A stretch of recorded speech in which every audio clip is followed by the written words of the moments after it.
ఖైదీలు కర్షకులయ్యారు. పలుగు పారాపట్టి పొలం బాట పట్టారు. రసాయనాలతో పండిన ఉత్పత్తులను తిని అనారోగ్యం బారిన పడుతున్న సమాజానికి రసాయనాలు లేని కార్బైడ్ రహిత మామిడి పండ్లను అందించే ప్రయత్నం చేస్తున్నారు. ఖైదీలేంటి, పంటలు పండించడమేంటని ఆలోచిస్తున్నారా? అయితే ఇంకెందుకు ఆలస్యం, ఓసారి సంగారెడ్డి జిల్లా జైలుకు వెళ్తే సరిపోతోంది.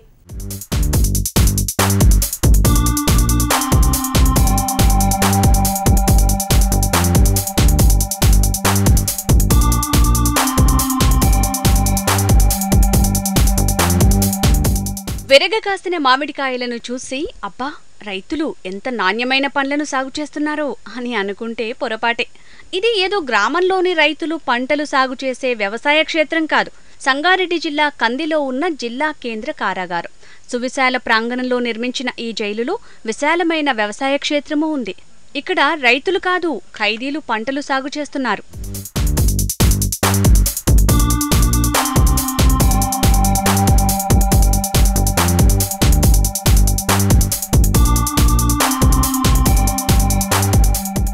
జైల్లో సుమారు 5 ఎకరాల్లో మామిడి తోటలు విస్తరించి ఉన్నాయి. ఖైదీలే తోట పనుల్లో పాలు పంచుకుంటారు. 4 సంవత్సరాల క్రితం పెట్టిన మామిడి చెట్లు ప్రస్తుతం నిండా మామిడికాయలతో కోతకు సిద్ధంగా ఉన్నాయి. ఇప్పటివరకు 2 సార్లు పంట వచ్చినప్పటికీ ఆశించినంత స్థాయిలో దిగుబడి, నాణ్యత లేకపోవడంతో జైలు అవసరాలకి వాటిని వినియోగించారు. ప్రస్తుతం నాణ్యమైన దిగుబడి రావడంతో కాయలను మార్కెట్లో విక్రయించేందుకు జైలు అధికారులు ఏర్పాట్లు చేస్తున్నారు.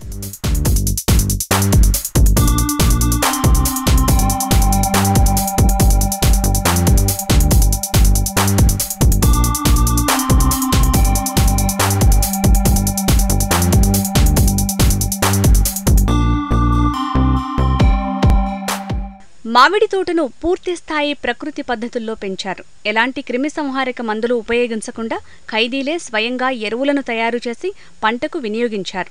ప్రకృతి పద్ధతిలో సాగు కోసం ప్రత్యేకంగా ఖైదీలకు ఉద్యానవన శాఖ అధికారులతో ప్రత్యేక శిక్షణను సైతం ఇప్పించారు.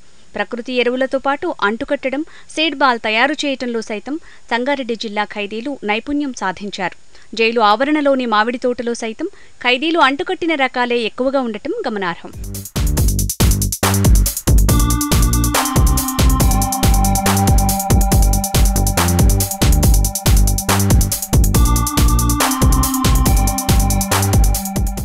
మామిడి పండ్లను ప్రకృతి విధానంలో సాగు చేయడంతో పాటు పండ్లను మాగబెట్టడం కూడా సహజ పద్ధతుల్లో చేస్తున్నామని, పండ్లు 100% కార్బైడ్ ఫ్రీ అని చెప్తున్నారు జైల్ సూపరింటెండెంట్ సంతోష్ రాయ్. దసేరి, కేసత్, హిమాయత్ వంటి వెరైటీలు ఇందులో ఉన్నాయని, త్వరలో జైలు సమీపంలో సమీప మార్కెట్లో ప్రత్యేకంగా ఈ మామిడి పండ్లను విక్రయించినట్లు సూపరింటెండెంట్ తెలిపారు. జైల్లో ఇప్పుడు మీరు చూస్తే ఈ మామిడి పండు దాదాపు ఒక 5.18 ఎకర్స్లో స్ప్రెడ్ ఉంది. అంటే ఈ చెట్లు మాత్రం 2012-2013లో పెట్టడం జరిగింది. లాస్ట్ ఇయర్ మనకు సీజన్లో కొద్ది ప్రొడక్ట్స్ వచ్చినాయి, కానీ అది అంత మంచిలే అని లాస్ట్ ఇయర్ మేము అమ్మలేము. ఈ ఇయర్ మాత్రం మేము బాగా కష్టపడి మా స్టాఫ్, ఇన్మేట్స్ కష్టపడి ఇప్పుడు ఆర్గానిక్ ఫార్మింగ్ ద్వారా ఇవన్నీ డెవలప్ చేసినాం.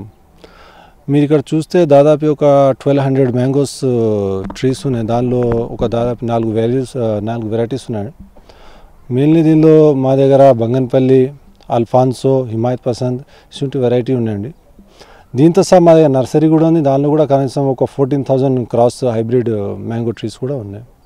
అంటే మనం ఇక్కడ ఈ మ్యాంగో ట్రీస్తో పెట్టుడు మెయిన్ ఉద్దేశం ఏమంటే, ఇప్పుడు జనాలకి కెమికల్, ప్రతి దానిలో కెమికల్ ఉంది. కానీ ఇప్పుడు జైల్లో మనం తయారయ్యే మ్యాంగోస్లో మీరు చూడండి, కార్బైడ్ ఫ్రీ, పూర్తిగా ఆర్గానిక్ ఫార్మింగ్తో చేసినాం. అవసరం ఉంటే ఎవరికైనా కొనాలంటే వాటి చెట్ల నుంచి కూడా తీసి కొనుక్కోవచ్చు అని మేము ఆఫర్ ఇస్తున్నాం. మామిడి పళ్ల విక్రయం ద్వారా వచ్చే సొమ్మును జైలు నిర్వహణకు ఉపయోగిస్తామని ఆయన వివరించారు. ప్రస్తుతం జైలు మామిళ్లు కోతకు వచ్చే వారం 10 రోజుల్లో మార్కెట్లో దర్శనమివ్వనున్నాయి. పూర్తి స్థాయి ప్రకృతి విధానంలో మామిడి పళ్ల సాగును ప్రోత్సహించిన అధికారులు, సాగు చేసిన ఖైదీలు నిజంగా అభినందనీయులు.